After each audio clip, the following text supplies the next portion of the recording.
అందరికీ నమస్కారం అండి. నేను ఈరోజు చేయబోయే వీడియో ఏంటంటే సచ్చరిత్ర పుస్తకంలో నుంచి కాదు. కానీ ఆహ్, రేపు ఎన్విరాన్మెంటల్ డే అంటే వాతావరణానికి సంబంధించి కొంచెం మాట్లాడుకుందాం.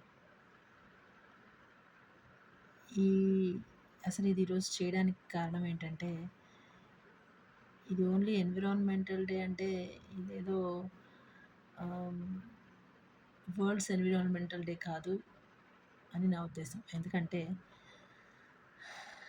ఎన్విరాన్మెంట్ వాతావరణాన్ని కేవలం మనుషులే కాపాడుతున్నారా? లేక ఇంతకు ముందు కూడా ఈ విషయాలు జరిగాయా అని కొంచెం మన పురాణాల్లోకి వెళితే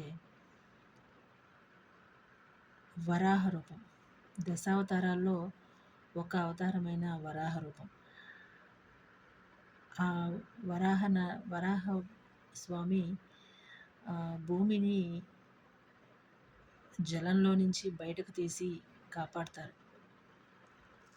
ఆ రోజుల నుంచే భూమి భూమి మీద కానీ, వాతావరణం మీద కానీ ఆహ్, చాలా రకాలైన ఆహ్, ఏవో ఎలా అంటే అటాక్ చేయడం లాంటివి ఆ రోజుల్లోనే జరిగాయి భూమాత మీద.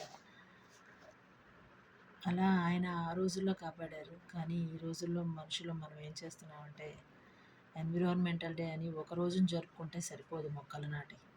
అది మన వ్యవహార శైలిలో ఉండాలి. మనం చేసే పనుల్లో ఉండాలి.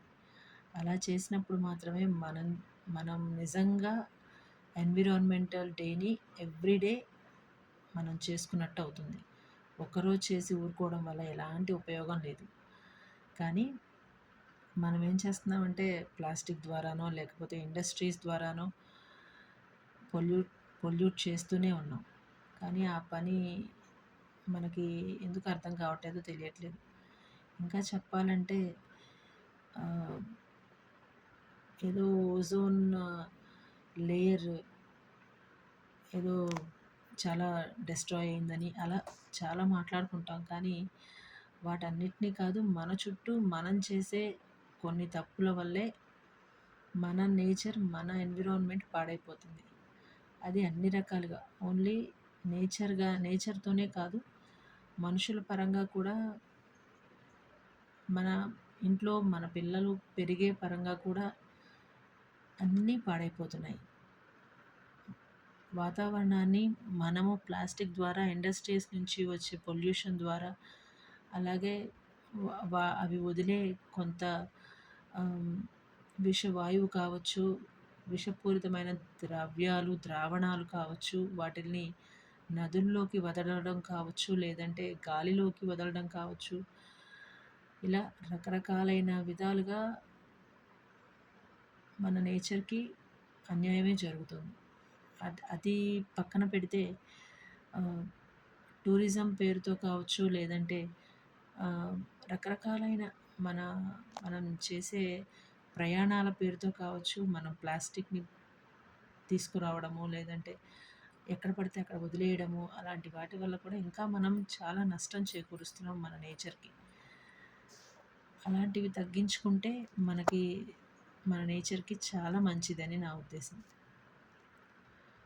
ఇంకా చెప్పాలంటే మన చేతులారా మనం చేస్తున్న నాశనం ఎంతో ఉంది. కానీ పాత రోజుల్లో కానీ నేచర్ తనని తాను క్యూర్ చేసుకునే రోజులు ఇప్పుడు పోయాయి.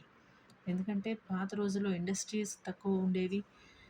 జనాభా కూడా చాలా తక్కువగా ఉండేది కాబట్టి ఆ టైంలో నేచర్ తనని తాను ఏదైనా డెస్ట్రాయ్స్ లాంటివి, లేదంటే ఇంకేదైనా అటాక్స్ లాంటివి జరిగినప్పుడు లేదు.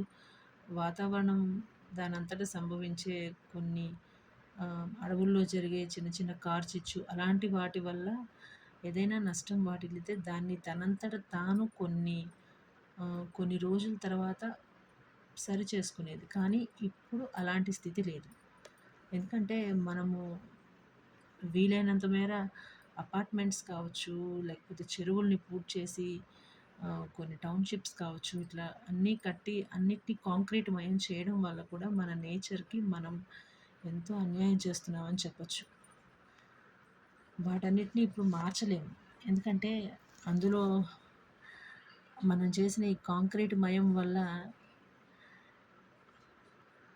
జీవన జీవనాళి అంతా మానవాళి అంతా అక్కడ నివాసం ఉండిపోవడం వల్ల వాళ్ళని మనమేమీ అక్కడి నుంచి తీసి పారేయలేం కాబట్టి ఇక ముందు అలాంటివి జరగడాన్ని వాయిదా వేయడమో లేక తగ్గించుకోవడమో చేయడం తప్ప ఇంకేమీ చేయలేము. ఇకపోతే మొక్కలు నాటడం అనే పని ఒక్కరోజు చేసి వదిలేయడం కాదు. కనీసం ఇలా ఇల్లు కడుతూ కాంక్రీట్ మయం చేసే క్రమంలో మొక్కలు నాటడం అనే పనిని మేబీ అందరూ మర్చిపోయి ఉండొచ్చు. అలా ప్రతి ఒక్క ఇంటికి ఒక్క మొక్క నాటగలిగితే కొంతమేర ఏదైనా మనం న్యాయం చేసిన వాళ్ళం అవుతామేమో. అలా అటువైపు నుంచి ఆలోచించి చేసుకుంటే కూడా మంచిదవుతుందని నా ఉద్దేశం అండి. ఈరోజుకి ఈ వీడియో మీకు నచ్చుంటుంది అనుకుంటానండి. నమస్కారం.